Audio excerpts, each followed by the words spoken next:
You are listening to Alaska After Dark, internet radio for Nightkind. I've known you as Czar for I don't know how long. 5 years? Maybe? 6? Closer to 6. Closer to 6? Now, I always mess up your last name. Now, I can get as far as Belfazaar Michael, but then I get to, is it Bussum? Most people just go Belfazaar Ashantison. Ashantison. I like that. Okay, Yep. So we're talking to Belfazaar Ashantison, voodoo priest extraordinaire at Voodoo Authentica in New Orleans, Louisiana. If you're ever in the French Quarter, stop on by. Is it safe to say, okay, you're patriarch for the House of Mystic Echoes? Founder and elder. Founder and elder? The House of Mystic Echoes. That, you're an author of how many books now? I think I got 2 of your books. 2 with a 3rd on the way. Oh, now does that all cover just the voodoo? 2 of the books do. Voodoo Through My Eyes, and the new one's, jokingly so far, we haven't actually sat down and given it a title, but Saints Preserve Us. So is that the working title? Saints Preserve Us? Mm-hmm. I like that. That's a good title. You're also the author of what you've titled the Donor Bill of Rights, copyright 2004. Yep. And you boast 40 years history with the vampire community. Now that would make you a youngin', wouldn't it? You'd be like in your teens? 13. Wow. So what was happening when you were 13? Oh, wow. I'm one of those people that I already knew at an early age I was different than most of the people around me. And it was more by taking in the observations of other people that I knew this. In other words, my family would do things like, instead of calling me Ralph's son, they call me Diana's boy. Okay. So my dad's side of the family would not acknowledge that connection. So now does this sway more to awakening or your experience with the vampire community? My awakening began at 11. Okay. I was fully awakened by 13 and inducted into, well, we didn't actually call them houses back then. Usually they were either covens, councils, or enclaves. My first one was called the Shadows Council. And you were 13 at the time? Yep. I was taken under wing, pardon the pun, by a woman named Ashanti Whitemantle. And where was this? Actually, in Indiana. Okay, so you started off in Indiana. What was the community like back then? What they would probably place us late 70s, early 80s? 78, early 80s. He was more sheltered from each other. We would have meetups, but we would contact each other through specific types of magazines. Like if a vampire was coming to your area, they would put a post in a certain grouping of magazines. No names, huh? Can't tell ya. The community itself, did that seem like it was stemming from the fetish community? I won't say stemming from, but things like blood play were more acceptable in the fetish community, so it was easier for us to move around. Oh, okay. So basically, we were a fringe community that walked around the fetish community. No, I think fetishism has been more incorporated in the community than it has anywhere else. I mean, you got fetishism spreading throughout a lot of communities, but I think the vampire community more readily embraced it. More, well, if we're going to be considered deviants, let's be deviants. Instead of being on the fringe of, I think we're now more ensconced in. Were there donor contracts back, say, 80s and 90s? No. Most of the vampire community treated their donors as if they were a little better than cattle. Like property? No, they didn't even see them as property. They treated them as cattle, chew toys. The name blood doll kept coming up, and blood dolls were treated like all toys. Sooner or later tossed aside or given to somebody else.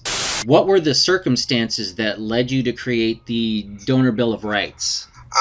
Well, first, back in my vampire church days, we started elevating donors. We started seeing donors as equals, not lessers. We started conversations about how to better treat them. Back then, you had people like Saria Ingram, Damien DeVille, Akasha Knight, Dunya Moonslight, and a few bazillion other people. And we decided it was time to do something that, in all honesty, my first association, the Shadows Council, was doing back when I was 13. I'd gone to different little gatherings in the burgeoning community. And we'll call it the burgeoning community because it was when the community started getting together right about the time a certain other member started showing up.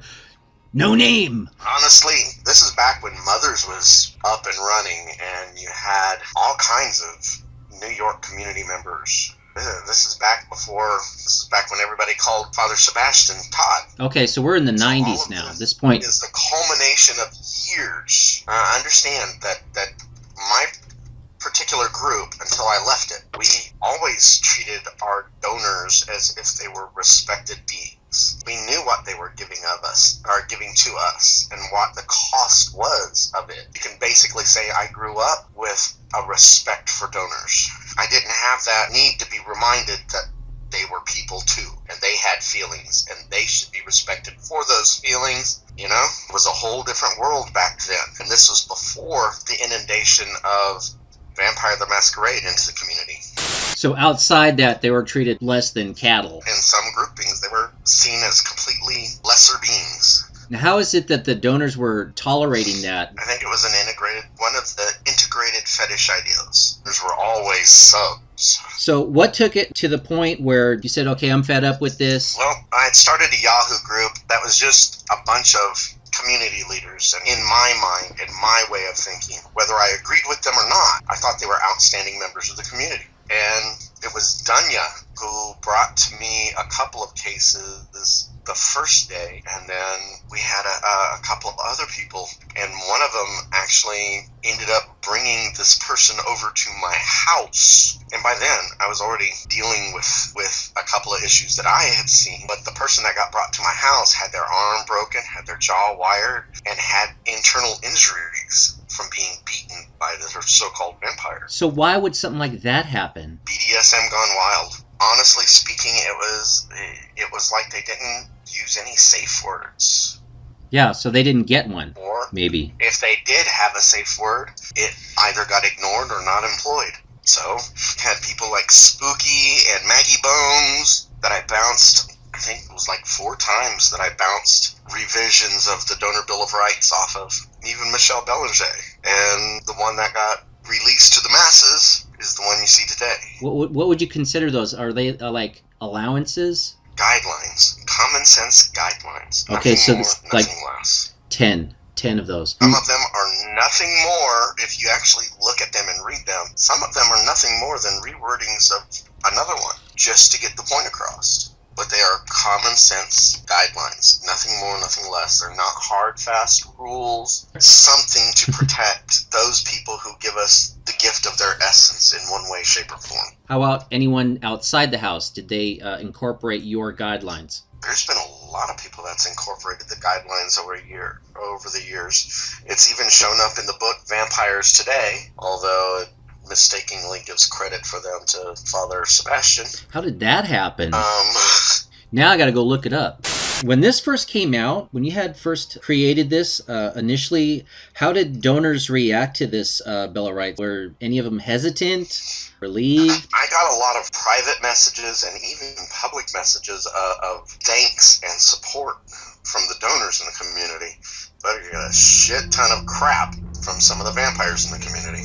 I actually had somebody attempt to call a blood hunt on me in 2 different states. Because of this Bill of Rights? Because of the Bill of Rights. That sounds like it came out of like literally. Vampire the Masquerade. One of it was Lady Kim here in New Orleans. She called like 3 blood hunts on me. All because after my initial treatment in the 90s, I've never been a fan of the Kiss My Ring crowd. So does Kiss My Ring crowd still exist? Are they still are there areas where they still treat donors poorly?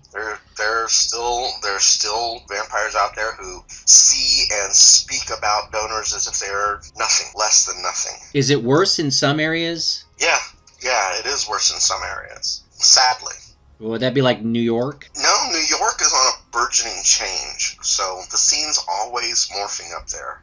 But back in the day, New York was definitely one of the havens for this kind of attitude. A lot of the communities started up because of the community in New York. Honestly speaking, let's give credit where credit is due.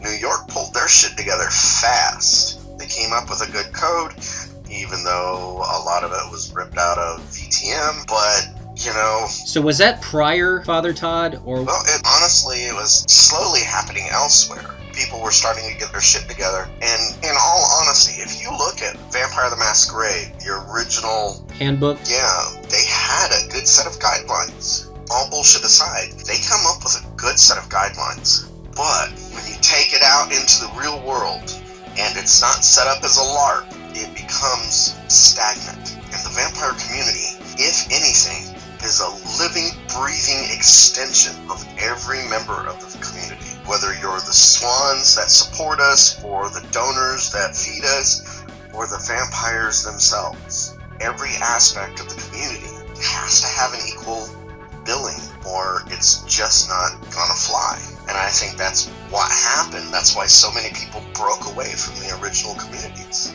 It was like reliving the old French court systems before the guillotine was invented. You got people lording themselves over other people, and you got people being literally subjugated in the community. And people using terms like know your place or understand your place. That's wrong. I've been a firm believer in understanding where we fit in the community as opposed to knowing your place or understand your place. That, especially where donors or even swans are concerned. Forgive me, but I'm using the original 90s versions of these terms. Donors were the ones that fed us. Swans were the ones that supported us. Period. A donor could be a swan, but not all swans were donors. Black swans were supporters of the community. White swans were people who literally knew about the community but were absolutely frightfully against it. If you had a donor, green as can be, come and ask for advice, what would you tell them? Just on being a donor. Just on being a donor? Mm-hmm. Make sure to get to know your vampire. And more than just face value. Because people online can talk a good game. You get to meet them in real person. And guess what? You find out they're shit. It's too late to back out of it. Always have some sort of agreement in place before starting to donate. And never be afraid to speak your mind or actually walk away if the situation gets bad. Ever come across any telltale signs for the more abusive vampire? More abused what? Abusive vampire. Is there a telltale sign? Signs? Is there any telltale signs? There's a lot of telltale signs. It's just like any other abuse type situation. Sometimes more often than not, the donor won't meet another vampire's eyes. They always slink at quick movements. You know, just read up on basic signs of trauma and abuse, and you'll be able to spot those signs in truly abused donors.